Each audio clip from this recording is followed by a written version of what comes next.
ఇళ్లలో తల్లిదండ్రులకు కానీ ఎవరికైనా నేనేం చెప్తానంటే, నీ అత్త నిన్ను సాధించిందని నీ కోడలు నువ్వు సాధించుకో, ఇవి నీ కర్మలు, దాన్నే మనసులో పెట్టుకొని సాధించుకో. కైండ్నెస్, నువ్వు క్షమించే ఉంటే ఇంకంతకన్నా పెద్ద గుణం నీకేముంటుంది. Absolutely correct. ఇలాంటివన్నీ కర్మల్ని అనుభవిస్తూ నేర్చుకోగలిగితే ఆ కర్మలు అంతటితోటి అయిపోతాయి. లేదు దీన్ని కంటిన్యూ చేసావంటే నువ్వు బతుకున్నంతకాలం వెనకాల వస్తాయి. ఈ జన్మలో చేసిన పాపాలు ఈ జన్మలో ఉంటాయి, ఇంకా నెక్స్ట్ జన్మ కూడా క్యారీ ఫార్వర్డ్ అవ్వచ్చు. అది నువ్వు ఎలా పుడతావో మనకు తెలియకపోయినా జన్మలు అయితే ఉంటాయి అనేది కన్ఫర్మ్ అండి. లేకపోతే మీరు ఆలోచించండి, ప్రోగ్రామ్ వేరే రూట్లో వెళ్తుంది, మనం సినిమా గురించి మాట్లాడుకోవాల్సింది రకరకాల రూట్లో వెళ్తుంది కాబట్టి మనం సినిమా గురించి మాట్లాడదాం. చాలా ఘోరంగా మాట్లాడారు. కాదు సార్, 10 ఏళ్ల తర్వాత మీరు నాకు ఇంటర్వ్యూ ఇస్తూ ఓన్లీ సినిమా మాట్లాడమంటే అన్యాయం కాదు. మాట్లాడానండి నేచర్ గురించి. కాదు సార్, బాగా మాట్లాడారు. ఓకే, ఆయన అడుగుతున్నారు కదా. సరే అయితే ఆయన కోరిక మీ కోరిక మేరకు డన్. ఈ సినిమాకి సంబంధించి script, dialogues as it is గా అంతా ప్రిపరేషన్ ముందే చేసుకుని యాజ్ ఇట్ ఈస్ గా అలా నడిచిందా, లేకపోతే ఇంప్రవెన్షన్ అప్పటికప్పుడు నడిచిందా, అసలు ఎలా నడిచింది? కంటెంట్ అదే ఉంటుందండి, స్క్రిప్ట్ కూడా అదే ఉంటుంది. పాపం తను చాలా బాగా రాసుకున్నారు స్క్రిప్ట్ ని. డైరెక్టర్ తను one of the writer, director ఇంకో రైటర్ కూడా మిత్రులు కూడా ఉన్నాడు. బట్ మాకు డైలాగులు చెప్పినవి మ్యాక్సిమం ఉంటాయండి. 15-20% మా పర్సనల్ యాడ్ అవుతాయి, అది ఇంప్రొవైజేషన్ అంతే తప్ప కంటెంట్ ఎక్కడ మారదండి. కంటెంట్ మారకుండా ఇంప్రొవైజేషన్స్ ఉంటాయి తప్ప రియాక్షన్స్ అవి ఇవి ఉంటాయి తప్ప అంతా గుడ్. మొత్తం ఎన్ని రోజులు వర్కింగ్ డే అండి? 48 days అండి. అసలు మొత్తం డామినేషన్ ఏందన్నా, మీరేం మాట్లాడరా? నాకు తెలుసు కదా, లెక్కలు డేట్లు లెక్కేది కదా, నేనే కదా మొత్తం. మొత్తం నేనే, అన్ని నేనే. మాట్లాడమని అలా పర్మిషన్ ఇస్తేనే కదా అది ఇక్కడ కూర్చున్న రాయల్ గా అది నేను మాట్లాడతాను అనమాట. మీరు అడిగిన క్వశ్చన్ అన్ని నాకు రిలేటెడ్ కడుతున్నాడు.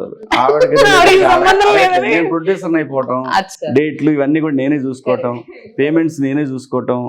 ఎందుకంటే వాళ్ళు ఇచ్చేదే ఎంత, అన్ని సర్దాలి, లేదంటే ఇది ఎంత అవుద్ది. నేనేం చేశానంటే అంత కాకుండా కొంచెం వాళ్ళు ఇచ్చిన దానికంటే కొంచెం పెరిగింది అది, దానికే నాన్న తంటాలు పడ్డాను. సో కాబట్టి నాకే తెలుస్తాయండి. 40 యాక్చువల్గా మేము అనుకుంటే 35 to 40 days అండి. ఒక 8 days పెరిగిందండి నా చాదస్తం వల్లే. అంతా అంటే చాదస్తం అంటే తప్పదండి, క్వాలిటీ రావాలి. తను కొత్త డైరెక్టర్, కథ బాగా జడ్జ్ చేసుకుంటాడు తను, అందులో అనుమానం లేదు. కొంచెం మేకింగ్ సైడ్ మనం సపోర్ట్ చేయాలి. రోజుకి ఎన్ని సేల్ చేయగలిగారు? మేము మొమెంటం వచ్చినప్పుడు 2-3 కూడా చేసామండి. మొమెంటం వచ్చినప్పుడు అంటే బిగినింగ్లో ఎట్లయినా కొత్తగా ఫస్ట్ టైం ఇది ఉంటుంది కదండి. ఒక ఇంట్లోకి వెళ్ళినప్పుడు 9 రోజులు అనుకున్నాము, 8 days అనుకున్నాము, 9 days అయింది అంతే. చాలా ఆ విషయంలో ఏం ప్రాబ్లం లేదు. నేను చెప్తున్నాను కదండి, క్వాలిటీ కోసం నేను పెట్టుకుంది వాళ్ళకి ఓకే. బట్ నేనేంటంటే ఎంతో వాళ్ళకంటే కొంచెం ఎక్స్పీరియన్స్ కాబట్టి ఇది ఇలా కాదు. ఒక్కోసారి ఒక క్లైమాక్స్ చేసామండి, చేసిన తర్వాత లొకేషన్ నచ్చలేదు, చూసుకున్నాక తీసుకెళ్ళి వేరే చోట పెట్టాం.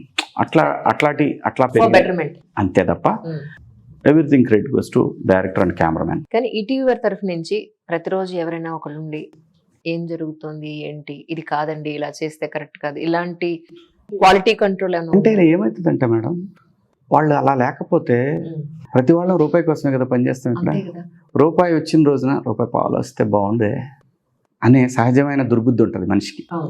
సో అది ఇంపాక్ట్ సినిమా మీద అయిందనుకోండి, నష్టపోయేది end of the day ETV. So వాళ్ళు డెఫినెట్గా వాళ్ళు ఇన్వాల్వ్ అవుతారండి. అది ఫర్ ఫిల్మ్ సేకే తప్ప వాళ్ళు డామినేట్ చేయాలని కాదు.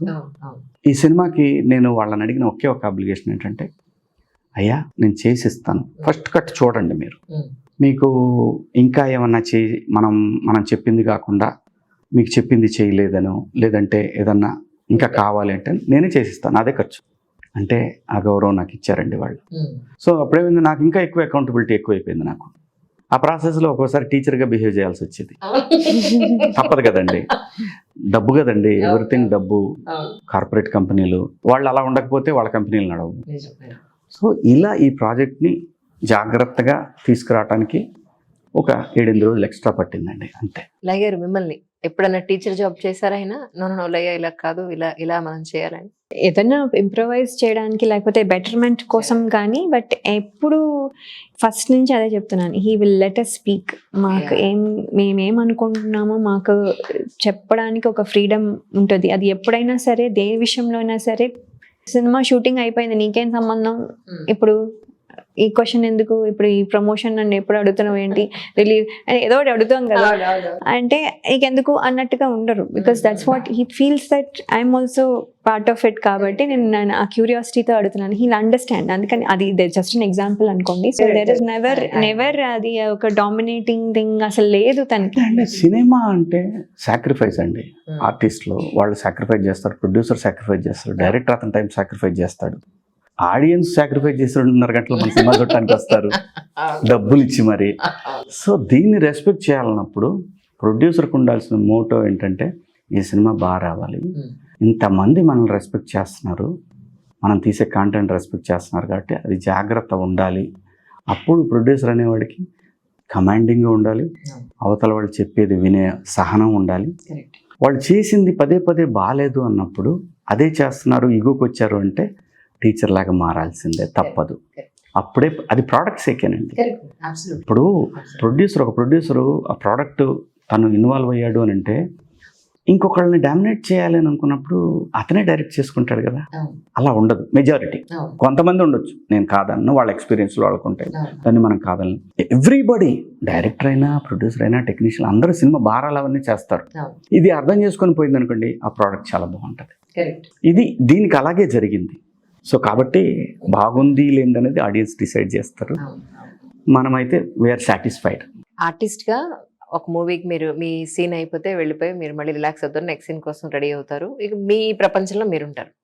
ఇక్కడ ప్రొడ్యూసర్గా అవతారం ఎత్తిన తర్వాత ఒక పేమెంట్ విషయంలో కానీ ఇంత కాదండి ఇంత మనం రిక్వెస్ట్ చేసుకోవాల్సి ఉంటుంది, లేదు అని అంటే ఎప్పుడు ఇస్తామో వాళ్ళకి సమాధానం చెప్పాల్సి ఉంటుంది. ఈ బాధ్యత అనేది చాలా పెద్దది. ఇది ఒక ముళ్ళ కిరీటంలో అనిపించిందా మీకు? లేదండి, నేను ఎంజాయ్ చేస్తానండి ప్రొడక్షన్ చేయటం. లయ చూసింది, నేను చాలా ఎంజాయ్ చేస్తానండి ప్రొడక్షన్ ని. దేవుడు నాకు ఎనర్జీ ఇచ్చాడు, చాలా ఎనర్జీ అండి దేవుడు. అది ఆ ఓపిక ఇచ్చాడు, పేషెన్స్ ఆయనకు ఉందండి. నేను చేయలేనేమో, but he can do it. ఏంటంటే లైఫ్ లో కిక్కు చూడాలి మేడం, నేను అది ఇంకా చూడలేదేమో నాకు ఫీలింగ్ నాకు ఉంటుంది, నాకు ఉంది, బలంగా ఉంది నాకు. అది నేను ఒక మంచి హిట్ సినిమా తీయాలి అనే ఒక బలమైన ఫీలింగ్ ఉంది నాకు.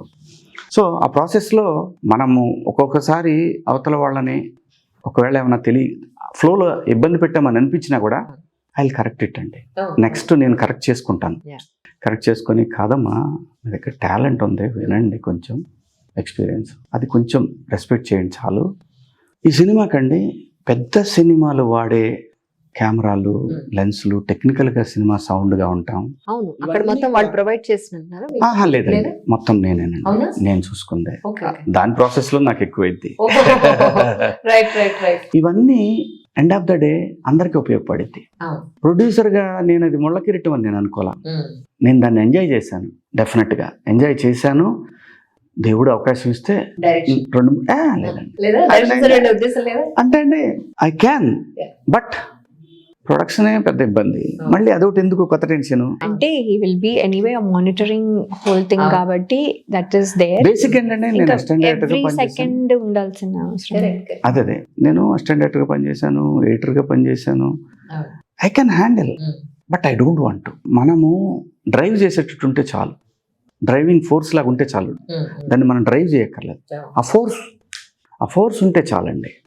నేను దాన్ని బలంగా నమ్ముతాను. చేయాలనుకుంటే ఎంతసేపు పని అండి, చేయొచ్చు.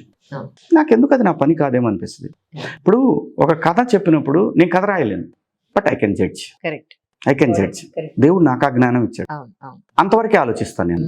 ఇది నమ్మండి, తీద్దాము, నేనే కదా డబ్బులు పెడుతున్నాను. ఇప్పుడు ఒక కథ ఉన్నప్పుడు ఒక ఐడియా ఇంప్రూవైజ్ చేయటం నాకు చాలా ఈజీ, నేను చేయగలను. నాకు ఆ జ్ఞానం దేవుడు ఇచ్చాడు, నేను గొప్ప నేను కదా చెప్తాను. నాకు ఆ జ్ఞానం దేవుడు ఇచ్చినప్పుడు నేను మొహమాట పడినా చెప్పడానికి.